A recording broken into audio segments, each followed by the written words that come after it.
ये इस तरह भाई कटिंग करेगी। ठीक है, ये इसकी शीट है पीवीसी।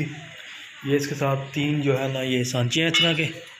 ये आपको लोहार से जो जाके बनवाने पड़ेंगे एक दफ़ा दोबारा, और फिर ये कि कटिंग थोड़ा आसानी से होगी। ये स्ट्रैप्स हैं, ये 150 में दर्जन मिलती हैं। इसमें मुख्तलिफ़ कलर होते हैं, मुख्तलिफ़ डिज़ाइन होते हैं। और ये शीट इस तरह की मिलेगी आपको लाहौर से 1750 रुपये की।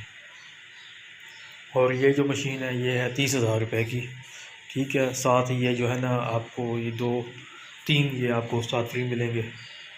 ठीक है ना, ये भाई मशीन है, और आपने लेनी है तो मुझे बताएं। अगर नहीं लेनी, पसंद नहीं आ रही, वो भी मुझे बता दें आप। ठीक है ना, ओके, अल्लाह हाफ़िज़।